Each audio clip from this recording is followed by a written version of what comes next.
الحمد لله رب العالمين. نحمدك اللهم سبحانك كما ينبغي لجلال وجهك وعظيم سلطانك. نحمدك اللهم آناء الليل وأطراف النهار معترفين بسلطانك حامدين شاكرين لنعمائك. ندعو الله سبحانه وتعالى أن يديم علينا نعمه ظاهرة وباطنة، وأن يلهمنا العزم والعزيمة والصبر والثبات على أن نحمده على تلك النعماء، اللهم آمين. وأشهد أن لا إله إلا الله وحده لا شريك له، يحيي ويميت وهو حي لا يموت، وهو على كل شيء قدير، شهادة قامت بها السماوات والأرض. ندعو الله سبحانه وتعالى ألا يحرمنا إياها لحظة لقائه، اللهم آمين. وأشهد أن محمدا عبده ورسوله وصفيه من خلقه وحبيبه، أدى الأمانة وبلغ الرسالة ونصح الأمة وكشف الغمة، وتركنا على المحجة البيضاء ليلها كنهارها لا يزيغ عنها إلا هالك. اللهم اجزه عنا خير ما تجزي به مرسلا ونبيا. اللهم شفعه فينا شفاعة لا نعذب بعدها أبدا. اللهم اسقنا من حوضه شربة لا نظمأ بعدها أبدا، اللهم آمين. محمد صلى الله عليه وسلم طب القلوب ودواؤها، وعافية الأبدان وشفاؤها، ونور الأبصار وضياؤها. صلى عليك الله يا علم الهدى، محبة النسائم وما ناحت على الأيك الحمائم. My dear respected brothers and sisters in Islam, our sons and daughters, the future of Islam, inshaAllah Rabbil Alameen.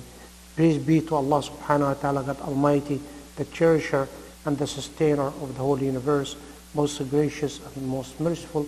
We bear witness that there is no one God worthy of worship except Him subhanahu wa ta'ala. We do not take any partners or associates with Him, and we bear witness that Muhammad sallallahu alayhi wa sallam, peace be upon him, is the messenger and the prophet and the seal of all prophets and messengers before him. In the last few weeks, we were studying and learning and capitalizing on specific issues and trying to understand the concept of ibtila, ikhtibar, when we are tested by Allah subhanahu wa ta'ala, by God Almighty, in many aspects of our life.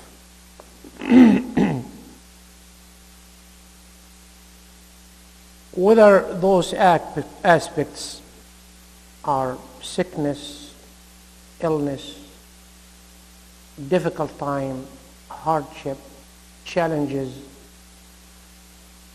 not able to find a job, working but I get fired, or I was laid off, or I'm still looking for a job and I didn't get it. My education, I'm really struggling and striving, studying, trying to have those straight A's. You have the high GPA, but it's not working. All of these kind of challenges in our life, all of those tests from Allah subhanahu wa ta'ala, those trials, Allah subhanahu wa ta'ala has been putting us in how to deal with it, how you overcome it, how you be extra patient when you're dealing with it, how you have the absolute hope in Allah subhanahu wa ta'ala that He will definitely, without any doubt, will help you and guide you and tell you what to do in order to gain whatever you're looking for. We have learned from Al-Anbiya wa Rusul, and this is actually one of my favorite topics, subhanAllah, to cover. When we learn from Sayyidina Ibrahim alayhi salam, what he has gone through, and we have covered and studied many situations, many aspects of his life, and how Allah subhanahu wa ta'ala has helped him tremendously beyond anyone's imagination. About Sayyidina Musa alayhi salam, the same thing. We have learned a lot from him alayhi salam. And Sayyidina Muhammad sallallahu alayhi wasallam, of course, will learn a lot from him. I decided today to visit with Sayyidina Yusuf alayhi salam. And my reference in that is one chapter in the Quran, chapter 12. The title is Yusuf. How in that chapter, subhanallah, would learn the greatest lessons ever. The wisdom behind many things. And how Sayyidina Yusuf, early on in his life, at age of 12, have suffered, have gone through many tests, have faced situations with his father, Yaqub, with his 11 children, 11 brothers, including Binyamin, away from them, in the palace of Al-Aziz, within the community, in the prison, till he reached the highest ranking ever in Egypt at that time, to be the Minister of Planning and the Prime Minister. How he has gone through all of these. What did he learn? What we supposed to learn from him, alayhi salam, Yusuf?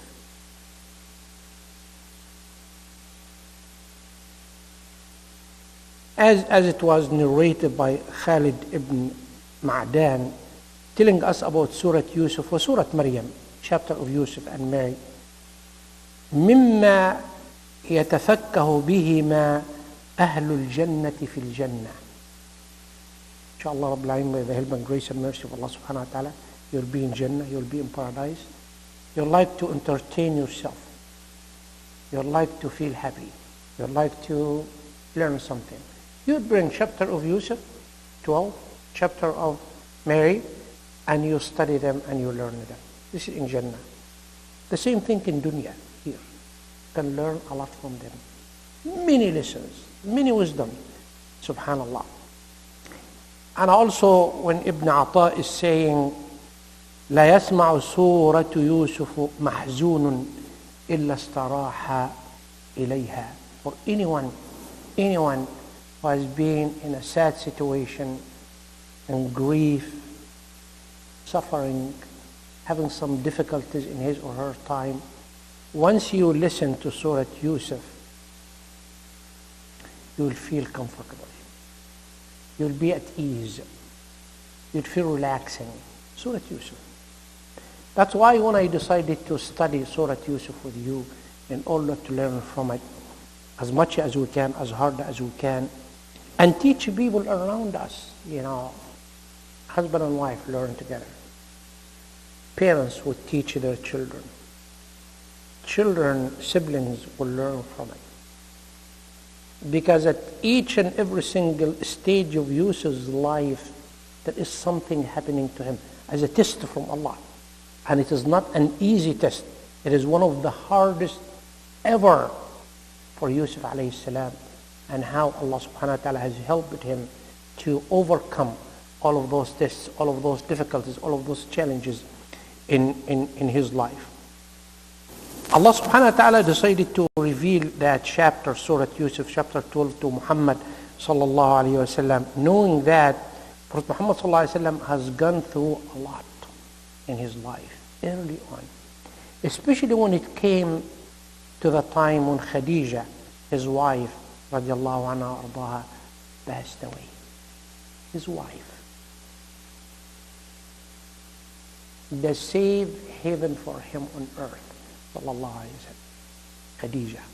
What she did for him, how she supported him, how she was really concerned about each and every single second of his life. Till the point she was one of the wealthiest. She hired him, not literally hired him, but she elegantly and decently and in honor asked him to take care of her business. Khadija is gone, passed away. And 6 months later, his uncle Abu Talib passed away. The only human being on earth at that time would be in a full 100% support to Prophet Muhammad sallallahu alaihi wasallam. This is beside what he has suffered from the Quraysh people, his own tribe in Arabia at that time, calling them to Islam, and how they were ridiculing him, calling him names, rejecting what he's saying, totally away from him, and so on and so forth. Allah subhanahu wa ta'ala revealed to him, sallallahu alayhi wa sallam, Muhammad, here is Surah Yusuf. Have the best entertainment ever from that chapter in order to relax, in order to have the highest comfort ever. Learn something from it and relate to your life in order to learn and in order to comfort yourself. And as well us, we have to learn from Surah Yusuf, this week. If you think of Sayyidina Yusuf alayhi salam, what he has gone through, just to mention as an introduction, حسد إخوته وكيدهم له, that envy of his brothers, 10 brothers, they were 12. Yusuf in one side, Binyamin, both of them in one side, and the rest of them, the 10, had that jealousy, that envy against Yusuf alayhi salam. And with that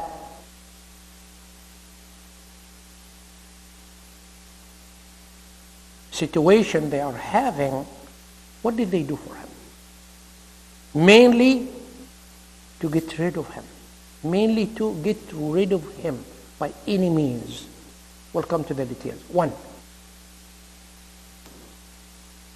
2, when they decided to cast him in the depth of a well in the middle of the desert in the darkest night, leave him there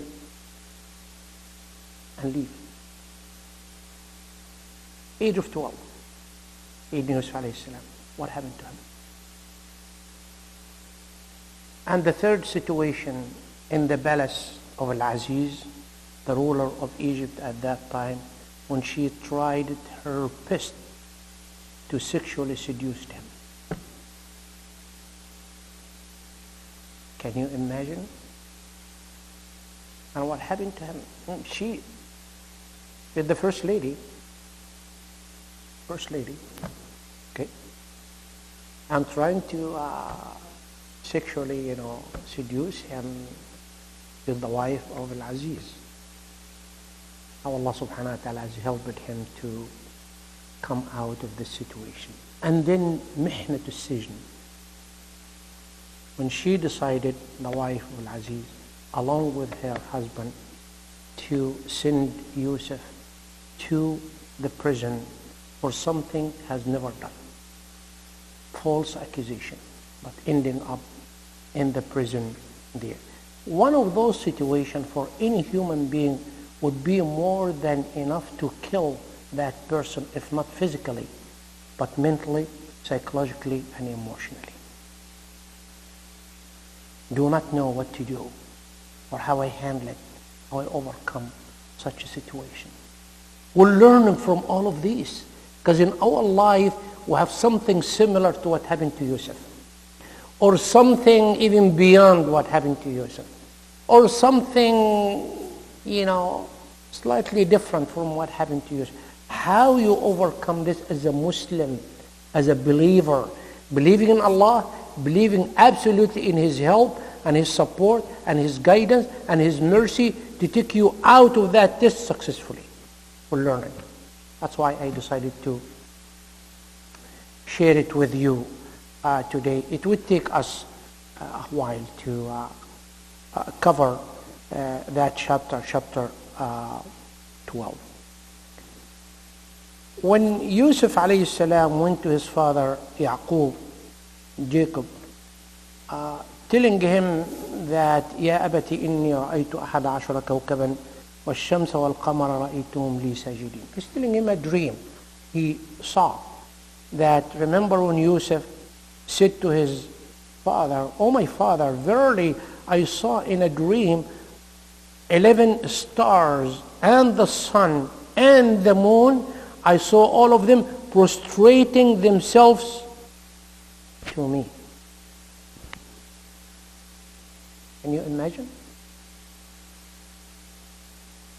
What was the answer from his dad? How he replied to Yusuf alayhi salam after he heard from him that dream. قال يا بني لا تقصص رؤياك على إخوتك فيكيد لك كيدا إن الشيطان للإنسان عدو مبين. Father said, O my son, relate not to your vision to your brothers, lest they should arrange a plot against you. Verily, Satan, is to man an open enemy. Here is the dream Yusuf saw. Where did he go in order to tell about that dream? We should learn. Our kids, our children, our boys and girls. If you have something in your life, not necessarily a dream, something happened to you, where to go? Whom you can tell? Whom you can trust? Many of our kids say, oh, my friend. Well, I had many friends at school. I can relate to them. I can share with them my private matters, my this and that, and they will never tell, and so on and so forth. I would say, no, be careful. Your friend today might not be your friend tomorrow. We never know. Have someone whom you can trust in order to share with him or her or them your private matter. That's why Yusuf went to his father, Yaqub. You have something in your life, whether it's dream or not, a matter at school, at your workplace, at somewhere, learn. My dad. And of course, mom would complain, say, why not us, mom? Why not you come to mom and tell her about, here is what's going on, and so on and so forth. There are specific things you can share with mom. There are specific things you share with dad. But it should not, never be go out of that circle. You trust dad, and dad trusts you. And you have a great relationship. You can share with him and say, Dad, here is what's happening to me. Here's what I have seen. And dad would give you the best advice ever. Can you imagine Sayyidina Yaqub alayhi salam is telling Yusuf alayhi salam, لا تقصص رؤياك على إخوتك. Don't share that dream you have seen with your brothers. They might plot against you. Because the dad knows exactly how the reaction would be from them against Yusuf alayhi salam. That's the idea. Now we're learning. All right? And of course Yusuf took what his father said literally. Never share it with his brothers till later, they would, who would find out what happened between him and his brothers, to tell us that when father is telling you a great advice, we have to be serious about it. Second situation Yusuf was in, when they went to their fathers, the 10 brothers, telling him that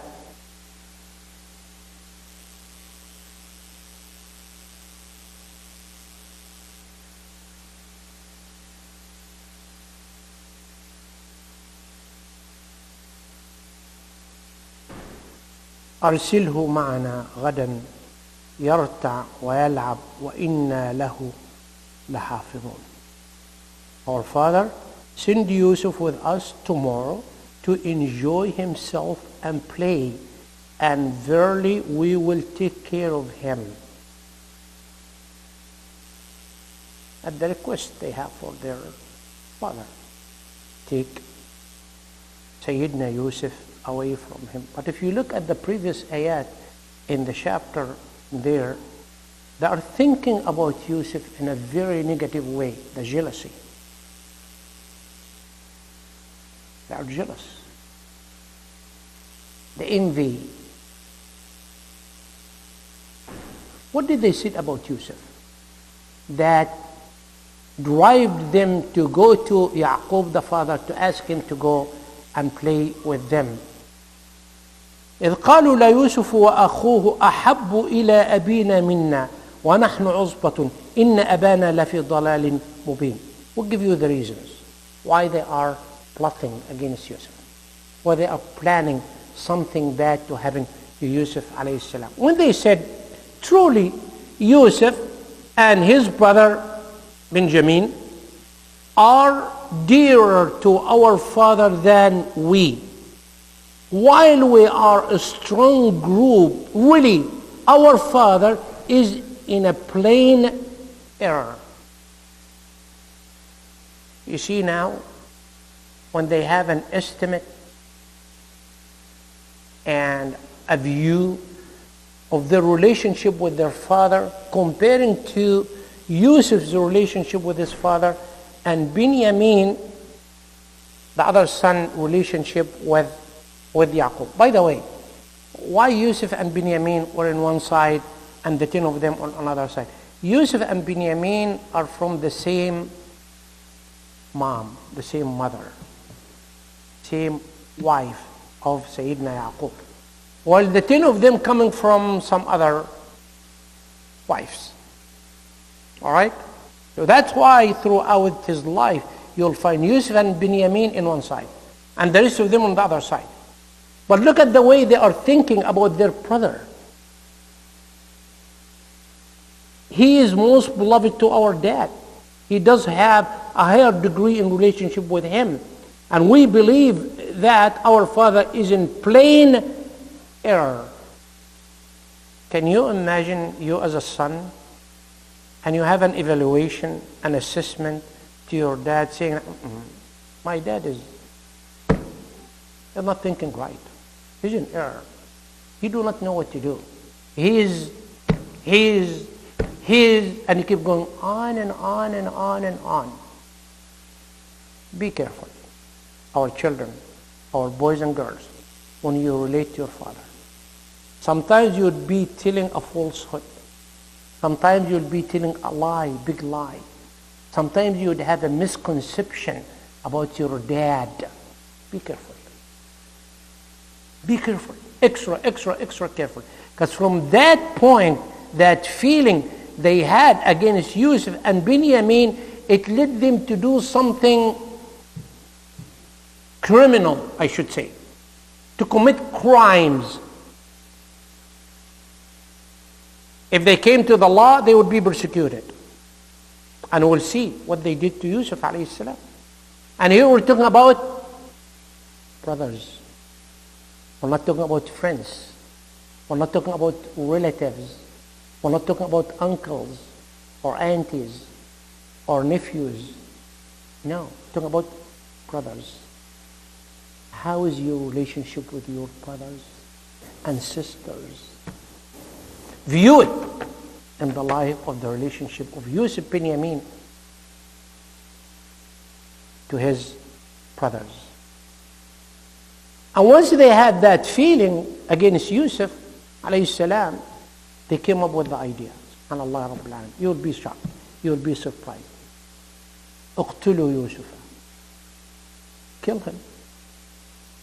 See how that feeling of jealousy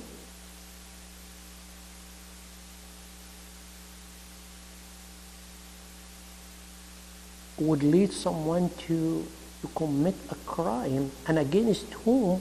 Against his brother. They found out that no.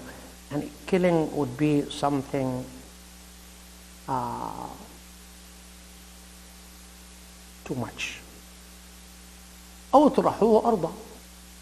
Another way of getting rid of Yusuf or afflicting a harm in him, or cast him out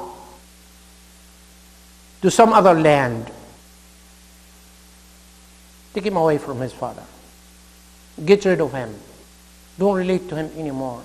SubhanAllah, when the human beings are planning in a very nasty, very, how should I say, to get rid of someone, especially their brother. By doing this, يَخْلُ لَكُمْ وَجْهُ أَبِيكُمْ وَتَكُونُوا مِنْ بَعْدِهِ قَوْمًا Salihin, Ya Allah. After that, after you execute that plan, you will be righteous folks by intending repentance before committing the sin and so on and so forth.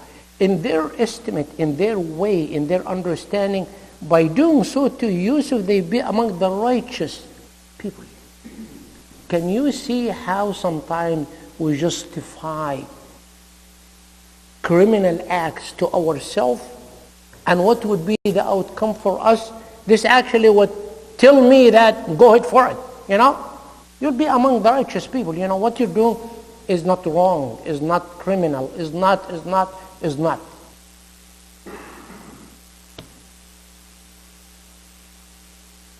In order to execute their plan to get rid of Yusuf alayhi salam, they came to the second instead of the first.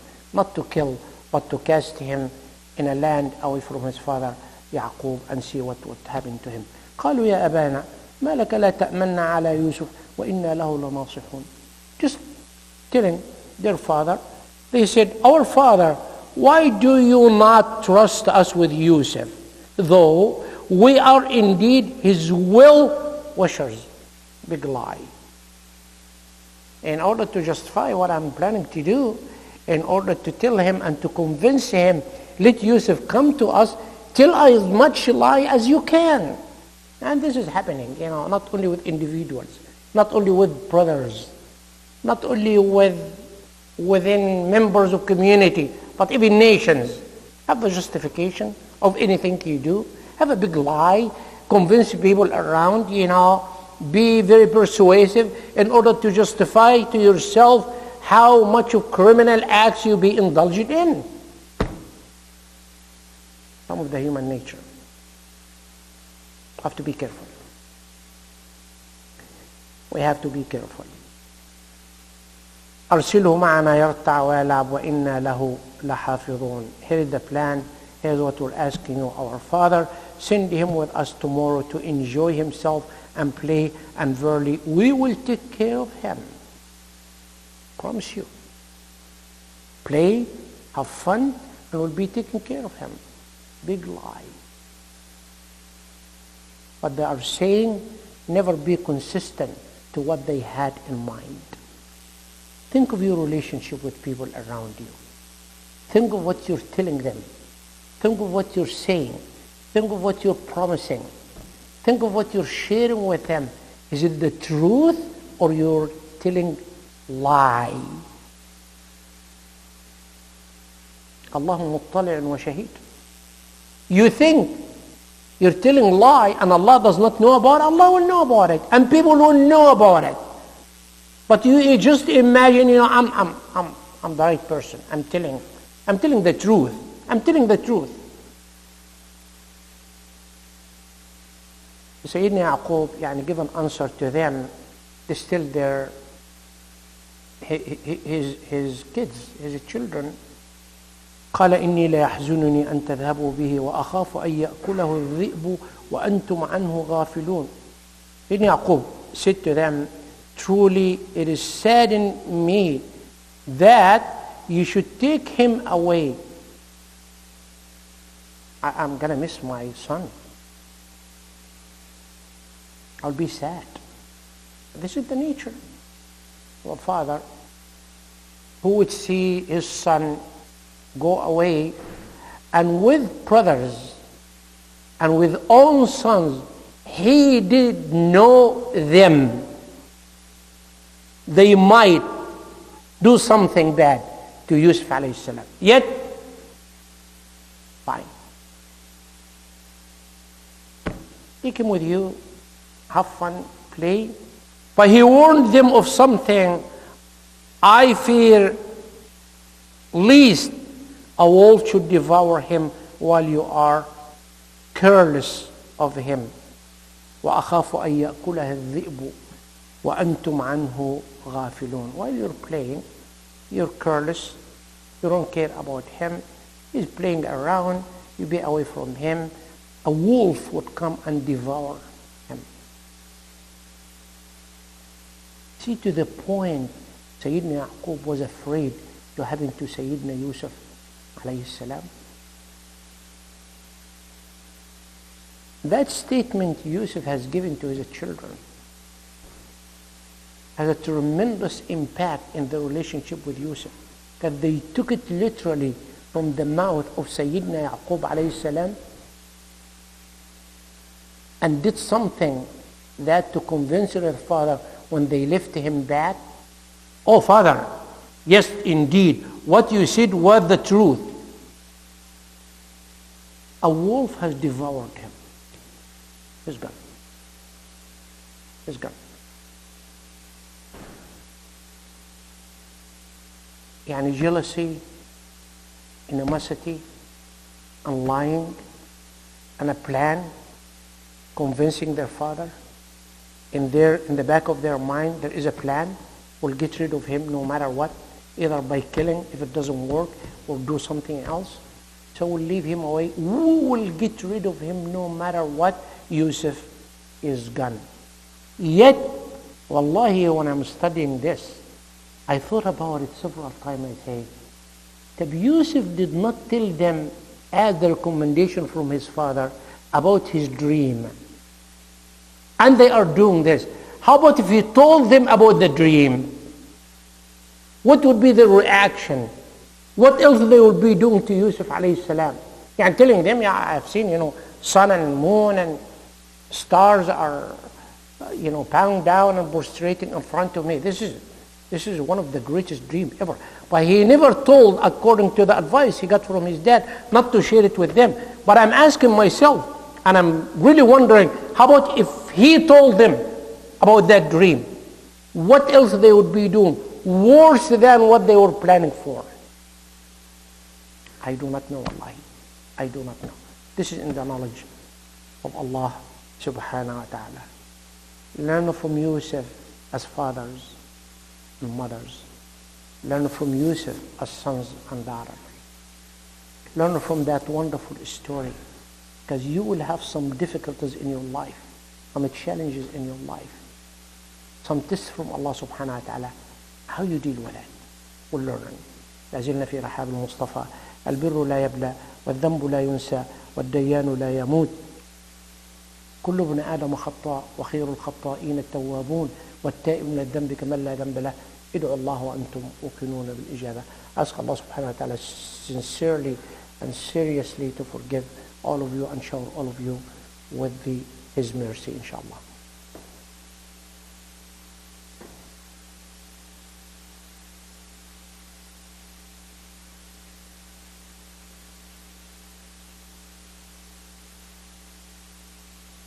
الحمد لله وكفى وسلام على عباده الذين اصطفى. الحمد لله وأشهد أن لا إله إلا الله وأصلي وأسلم على رسول الله صلاة وتسليما يليقان بالحبيب المصطفى النبي المجتبى صلوات ربي وسلامه عليه وعلى آله وصحبه وتابعيه وتابعي